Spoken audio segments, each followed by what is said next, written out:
Hey guys, it is May 17. Don't mind me. I just got out of the gym and I'm spending time with the Lord, which is what I normally do in the morning. And one of the things that I'm meditating on is the feeding of the 5,000. I have been doing a refresher on how to hear God's voice, and one of the things that Doug Addison had mentioned is you need to know the character of God. And as I am studying the character of Jesus, um, so that we know if it's really him or if it's the enemy or if it's the people of God.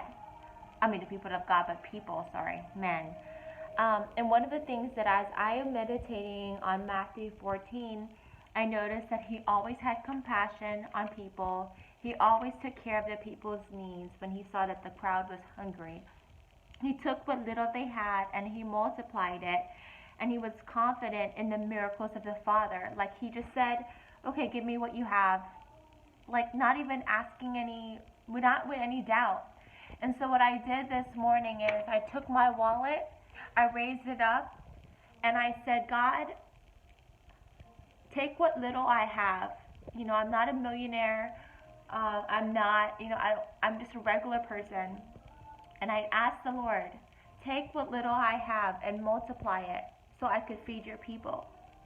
And when I say feed your people, not only am I meaning literally, like taking care of their needs, being a blessing, but also spiritually. Because it takes money to spread the gospel. It takes money to do the different things that God has called me to do. And without money, I'm not going to be able to do what God has called me to do. So one of the things that Doug Addison teaches us is how to activate what you're learning.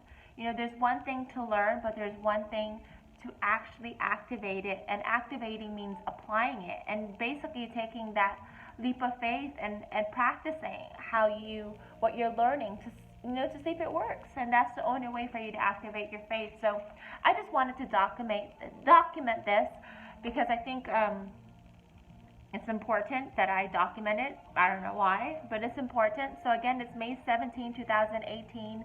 Not Passover, Pentecost is May 20th, and I believe that God is going to do something amazing in the lives of this church and the lives of his people.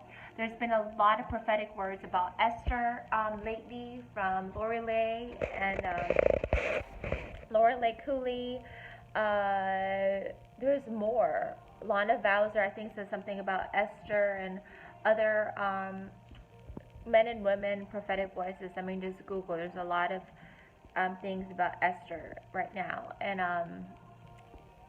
it's crazy because God called me the Estherpreneur, and I'm just so excited to see what the Lord does. And this is not about me. This is about Him, and I've tried to do it my way. I've tried to do what I think I should be doing, in order for me to be a blessing and in order for me to expand, the message and share the message that God put in my heart about, women, young women and entrepreneurs. And what God wants us to do as entrepreneurs is not just to think about ourselves, but think about the people that we're responsible for, and of course being able to help the community.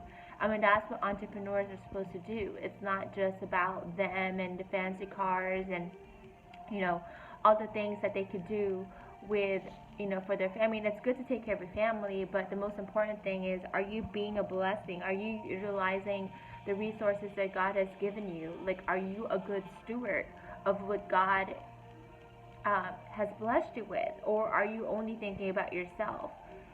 Jesus always, always, always took care of other people if there was a need there.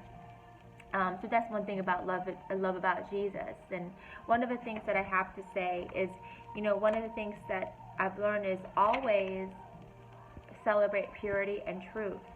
That's what God said. Always celebrate purity and truth. And as long as you have your pure heart, as long as you're seeking truth, implementing truth, you can't go wrong.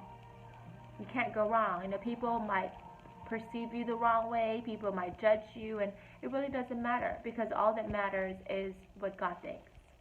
And I just wanted to share that. I wanted to document that, and I pray you have an awesome day. Bye, guys.